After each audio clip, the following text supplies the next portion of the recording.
welcome back to Strategy in Small Doses. I'm so excited to be here with you today. We have another amazing guest expert. I have David Thimmesch with me here today. I'm going to take a minute to introduce him, but I want to take a minute and really remind you guys that the power of connection and conversation is incredible. David would not be here today had we not had a conversation. We met on LinkedIn, we were connections, we engaged on each other's content, but then the conversation went offline and now he's here to share his expertise.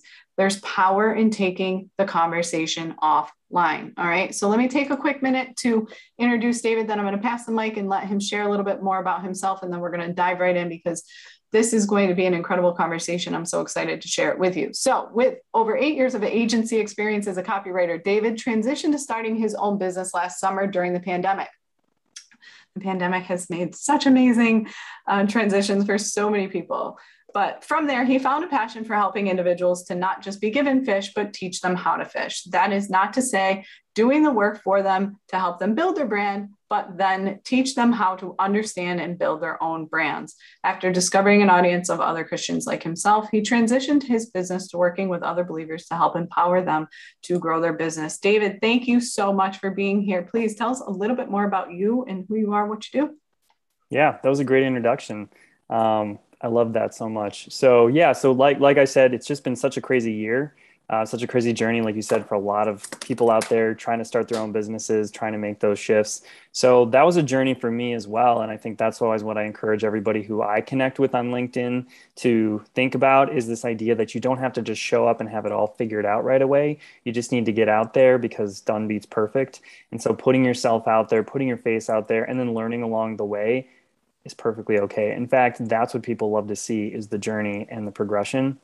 So I started last summer, kind of started my own business, do it for you, doing branding, doing marketing, doing writing. And then once I got involved in getting on LinkedIn, connecting with people, I found so many people who just loved engaging with what I was talking about.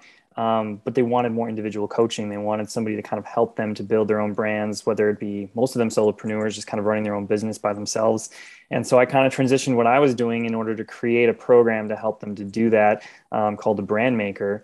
And as you mentioned, coincidentally, if you will, so many of them just kind of were Christians as I am myself. And that became such a pillar of the business that now I have right now is coaching and working with Christian solopreneurs to help them better define their brands, clarify their audience, and increase their qualified leads. And like you said, it's just been that transition process.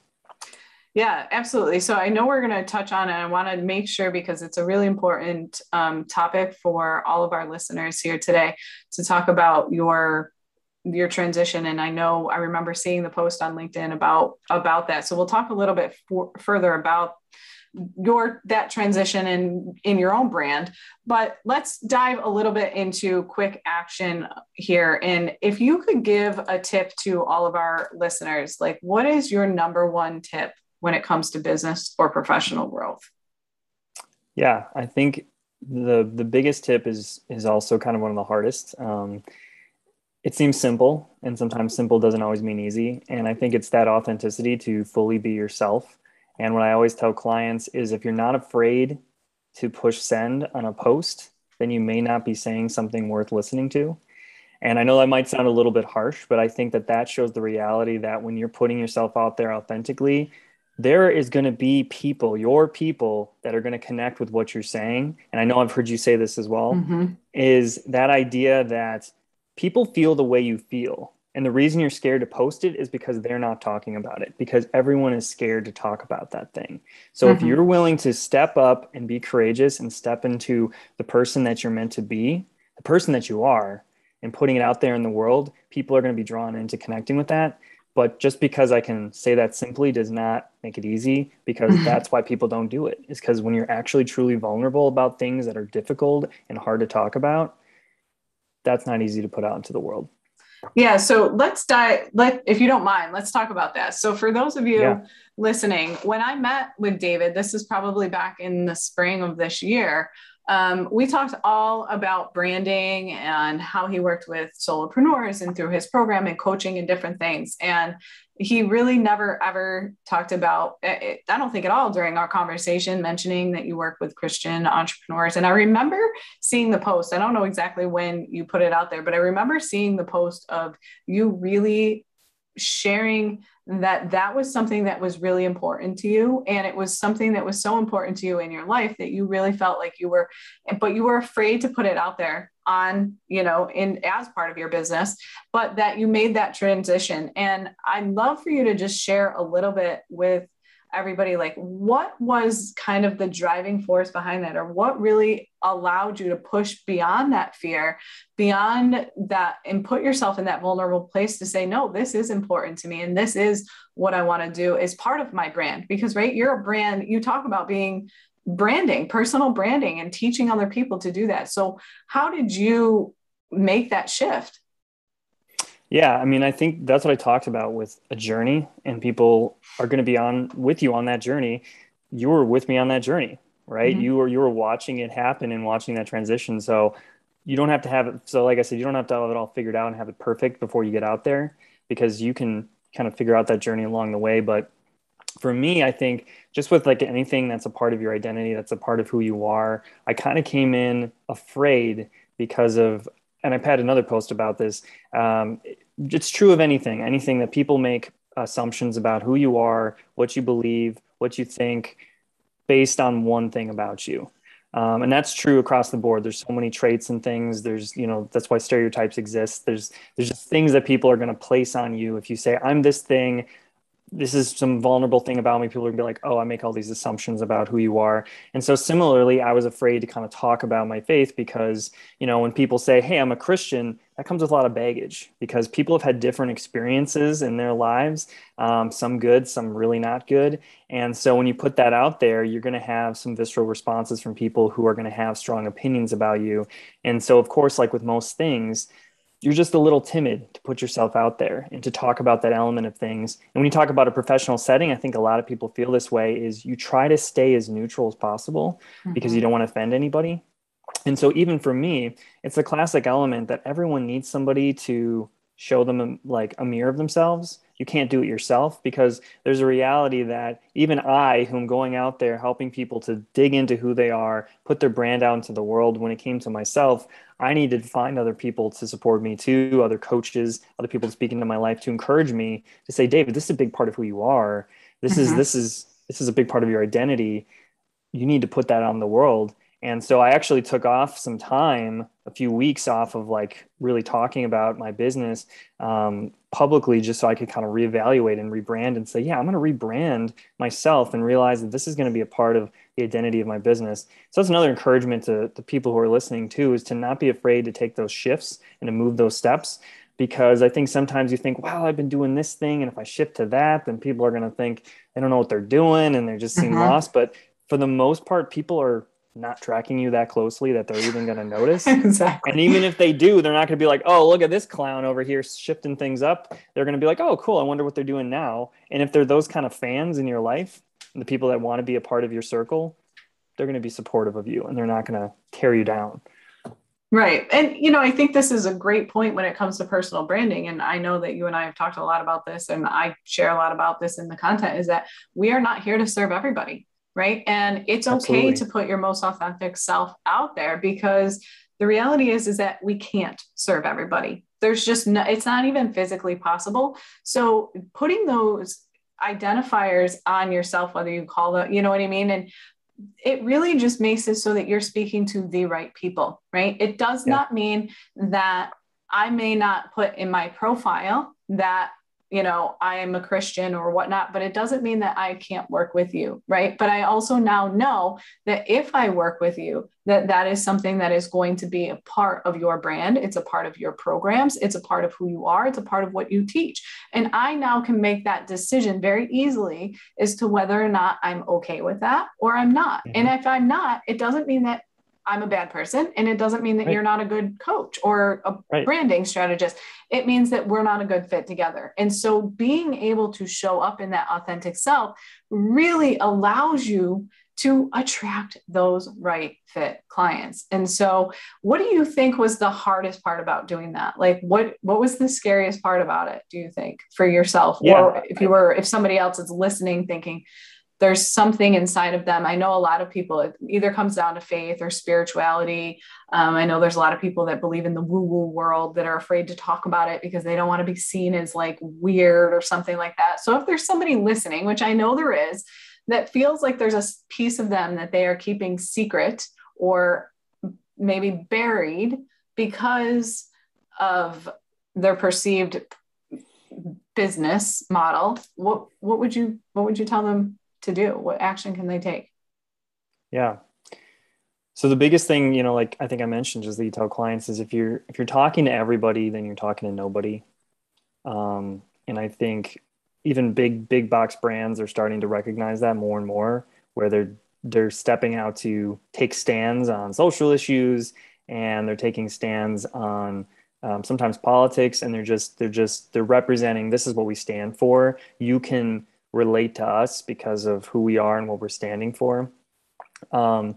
I do think there's a difference, I won't get into this, between big brands and individuals, making those kinds of statements. But you, as if, for example, if you're a solopreneur, if you're somebody running your own business, you really are the face of the brand. You really are representing the brand because that's who you are. Because that's why you call it solopreneurs, because it's just you. So you have that control over what you want to do. And I think, like I mentioned, people are fearful to step out because, the biggest thing is fear of judgments. Fear of people putting thoughts on you, expecting things from you, or people thinking assumptions about you that may not be true. No matter what it is, like you mentioned, spirituality, but it could be a whole host of things that people put on you. Could be about the way you look, but it also could just be about something about you. People aren't going to tell right away. And I really like what you said, Michelle, when you talked about the idea that the right people are gonna find you and stay in your circle. And I think the biggest fear for me was you're afraid of losing your audience that you've spent time building. And this is talking about a social platform, if that's how you're growing your business, or email list, or whatever you're putting out there, that people are going to say, whoa, this person made a huge shift, or they made a change and I don't like it. And I had people message me who told me that, they said, hey, I don't like that you're doing this. I don't think this is appropriate for a professional platform. I'm going to unfollow you. And I saw some decline in my followers on LinkedIn. And at first I was like, shoot, I made a huge mistake. I should not have done this. But then, of course, right after that, you get messages from people being like, oh my gosh, I can't wait to follow you. This is exactly what I needed to hear. Please tell me more. How can I get involved with what you're doing? And I'm like, oh, wow, this is a lot of excitement from people who are now connecting with me at a deeper level because I put something out there that they feel the same way that I do. And they're too afraid to do it. So for anyone out there who feels like they have something about themselves that they're too afraid to put out there, sometimes you just need to take that step out into the world and kind of just put yourself out there and be like, here I am, and then see who comes and finds you. And if people reject you, then they were never your people in the first place. Exactly. And I think that it's powerful, and a lot of people don't talk about it enough. And that was one of the big, when I saw that you had the courage to put yourself out there and make that change, I knew that was what I really wanted to. And I'm actually like really glad that you did that before we had I know we talked a while back about bringing you on the podcast, and I'm so happy that this transition happened, and that we are able to bring this part of it onto the podcast versus just general brand strategy, and I don't mean that in a bad way, but there's a lot of people that talk about branding, but this is really, really powerful and important to your personal brand, because there's so many people, again, we feel like we should be doing something, or we feel like, I'm on this podcast right now with pink hair. I don't care. Like, if you're offended by it, like, sorry, but we tend to stifle our own personal feelings and things that are important to us. And, the reality is that it's not up to us to make those decisions for other people, what they're going to like or what they're not going to like. That I cannot possibly make all those assumptions, nor do I understand, nor is there any way I can actually field all of it? So your job really is to show up as your most authentic self, right? Because again, those people are going to resonate with you. And I love that you said, people actually messaged you and told you that they were annoyed by it or that they didn't agree with it. You know what? Thank you very much for letting me know that you're not somebody I want to deal with, Right. And there were always people who I didn't know particularly exactly. well. I hadn't interacted with. They're not people I've talked to one-on-one, like you talked about that, taking things offline. They're all people who are just kind of loosely following me. Right. And so when I lost them, I realized, I probably wasn't going to get them as a client, just from a business perspective. And even from a personal level, clearly they're not interested in getting to know me because they just made an Exactly. assumption based on one thing that I said. Yeah. And actually, you know what? In a lot of ways, sometimes putting something out there that might be a little bit polarizing is a great way for you to see who your serious followers are, because the haters Yeah. always show up, right? The haters always show up when you put something out there that's polarizing. So I think that it's just par for the course. And I know Grant Cardone says, if you don't have haters, you don't have enough eyes on you, Yeah. That's And I the think on the truth. flip side that we've been focusing on like audience and the perception, I think there's something inside of us that also reacts really well to, there's mindset around how you're presenting yourself and what you're putting out into the world. And if there's a big part of who you are that you're too scared to talk about, that's going to hold you back as you're putting things out there into the world. There's a lot of, at first it's really scary. Obviously we talked about that, but there's also something very relieving about putting yourself out into the world and being like, I don't have to censor myself really, like this part of me, that's such an important part, and it's freeing, and it gives you more confidence, and it gives you more of an ability to authentically attract people and just to be the person you are. So even the last month or so since I've made this transition, since early September, it's been so amazing to see the reaction from other people, but also the internal element of things and what it does inside of you. So for any of your listeners out there who are thinking about putting that thing out there about themselves that they may be a little scared about, it's not only what your audience is going to do, it's how you're going to feel about yourself by Oh putting my it out gosh, I there. It's going to love be so that. freeing. I Yeah. love that point. I love that point. And it is. And like I think you mentioned too, is that, being your most authentic self is where your success lies, Yeah. because like you said, when you're stifling yourself, at some point you're going to get burnout. You're going to feel it, at some point you're going to hit that rock bottom or at the top of where you can no longer continue to maintain this facade of not really truly putting yourself out there. And that is so important with branding. So, if you could give our listeners like one immediate action, whether it's in regards to, their personal brand or something to do from a more business brand perspective, or what would you say? I know you made the point here about, asking yourself if your post scares you a little bit, but from a branding perspective, because that's still what you do, obviously, is your brand strategist. What's an immediate action that people can take and look at from both personal and business branding? Yeah. So the brand maker program that I run, then we have 3 pillars where it's make it a story, make it simple, make it stick. So a big part of branding is telling your story, because since the dawn of time, that's how information has been most clearly remembered and articulated, is through storytelling, prior to written word. And so I always encourage people to say there's something innate in us that loves a good story, that remembers the story. They're not going to always remember all the details, but they remember the story and how it made them feel. So transitioning whatever it is you do into a story is so important.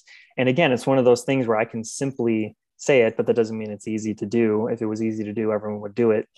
But I think what I always encourage people to do is to write down their whole story, as long as it takes, within reason, but just writing it all down and putting it out into the world, and then reading it for somebody or a couple people that they trust, that they know care for them and want to, cheer them on, and ask them to pull out 2 or 3 points that really stands out to them at the end of that story. It's like, what did you remember about this story that I just told you about? Everything about my business and who I am. What are the 2 or 3 points that really stand out to you? And to write those down. And the more people you tell, if it's those same points again and again, now you have 2 or 3 points that you're like, this is really what I need to be focusing on, because this is what's connecting with people. This is what's standing out to people. And if those people you ask can be a part of your target audience, all the better. But that's just a simple place to start, is just people who, you know, and I say people, you know, so that you're more comfortable telling them if it's something that is a little more vulnerable, like we talked about. But there's always going to be those key points, because when I've done it with clients, they tell me that's nothing. That's Right. just something that happened to me. And I was like, no, that's your thing. That's going to be the thing that's going to separate you from everyone else. They're like, really? that just happened to me. Like, okay. And then they start putting it out there and they come back. They're like, David, I started telling people this thing and they're just like, love it. Now they're just following me.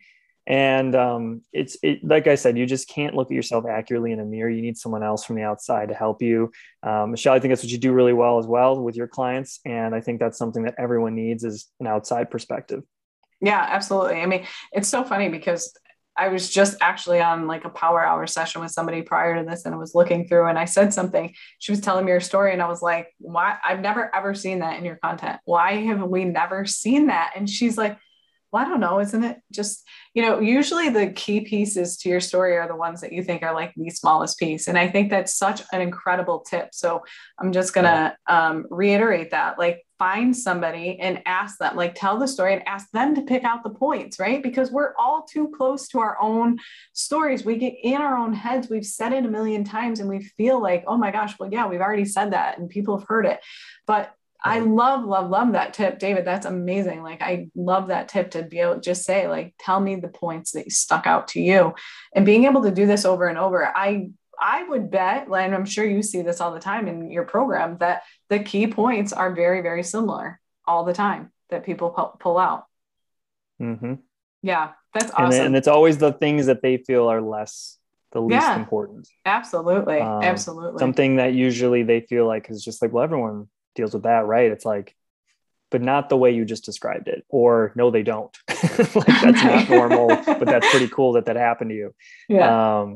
And that's a big part of your journey. And sometimes it's hard, right? Sometimes there's a traumatic events that happen that's why people don't want to talk about them. But you're never alone with anything. There's always going to be people out there that will connect with whatever the thing is that happened to you. They're going to be like, that thing happened to me too. Exactly. And you got to understand what your brand is and what you're selling. And obviously, like, you don't have to tell everyone everything, but there's always going to be those personal things that are really going to connect with the right people. So, and that kind of ties in everything we've been talking about today. Absolutely. Awesome. Well, this has been amazing. I'm going to wrap it up. How can people connect with you? How can they find more information out about your program if they are struggling with this story and just their brand in general? Like, where can people find you? How can they connect? What can they do to work with you? Yeah. I mean, the best way to connect with me is to find me on LinkedIn. I accept basically every LinkedIn request. If you send it with a little message saying you want to connect further, I would love to chat with you just for a half hour and just help you to figure out how to tell your story, give you some more tips. Maybe you can tell it to me and I can help pull out some things that would really help you. But literally LinkedIn would be the best way. I know the spelling of my name is a little tough, but I'll make sure it's in the show notes for sure. You'll make sure it's in the show notes so you can find it. So please do connect with me. I love connecting with people. Even if you think the program isn't right for you, I still just love chatting with people just to help them to tell their story to the world. Because I just think it's so important. Everyone's got a story to tell. And I think it's so important that your story is going to help somebody. Your story is going to make a connection. It's going to multiply that impact. So if nothing else, I want to help you tell it. So please connect. Awesome. Yeah, absolutely. And we'll definitely make sure that the link is in the show notes for you can just click on it, connect with him, have a conversation, take him up on his offer. Seriously. I mean, he's easy to talk to. I promise you that. I mean, obviously you should gather that by now after this 20 minutes we've been chatting, but take him up on his offer, because it is so powerful to have a second set of eyes and ears listening and being able to just pull those things out of you. So please, please, please connect with David, take him up on that, have a conversation. And I wish you the best. Thank you so much, David, for being here and being willing to share your personal story and your branding and getting a little vulnerable. And I look forward to seeing what more comes for you. Absolutely. Love watching your stuff too. It's great. Awesome. Take care. We'll talk soon, everybody. Thank you.